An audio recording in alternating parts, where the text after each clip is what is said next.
তোমরা যদি আমাদের বুয়া পাসের দিকে লক্ষ্য না করে আমাদের ডায়মন্ডের দিকে লক্ষ্য করো, আমাদের কাছে কিন্তু 3000 ডায়মন্ড রয়েছে। চলো ডায়মন্ডটা ক্লেম করে নেই। আমরা কিন্তু আজকে বুয়া পাস নেওয়ার পাশাপাশি আমরা কিন্তু গিভঅ্যাওয়ে করব, কারণ গত ভিডিওতে আমরা চ্যালেঞ্জ দিয়েছিলাম যার কমেন্টে 0 লাইক হবে তাদের কিন্তু আমরা উইকলি গিভঅ্যাওয়ে করব। তো চলো তার আগে আমরা বুয়া পাসটা নিয়ে নেই। চলো বুয়া পাসটা নেওয়া কমপ্লিট। এই ভাইয়াটার কিন্তু 0 লাইক পড়েছে কমেন্টে, আর তাকে উইকলি গিভঅ্যাওয়ে করা যাক। চলো কথা বলতে বলতে কিন্তু আমরা বান্ডিলগুলো ওপেন করে ফেললাম। তো এগুলোর সাথে তোমাদের পরে পরিচয় করে আগে উইকলি গিভঅ্যাওয়ে করে আসি। আর গাইস, তোমরা যারা ওই টিকটকে কমেন্ট করতেছো, তো তোমরা টিকটকে কমেন্ট করবা না, আমরা যে টাস্কগুলো দিই আমরা কিন্তু ইউটিউবের জন্য টাস্কগুলো দিই। তোমরা চ্যানেলটা সাবস্ক্রাইব করে কিন্তু ইউটিউবের টাস্কগুলো পূরণ করবা। এই সেই ভাইয়াটার আইডি। তো আশা করি এই ভাইয়াটা উইকলি পেয়ে যাবে।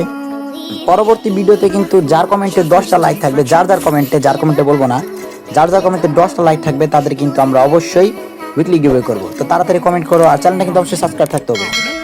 আর এই ছিল ফাইনাল লুক এই ইমোট এবং বান্ডিল। তো দেখা হবে নেক্সট কোনো ভিডিওতে। আল্লাহ হাফেজ।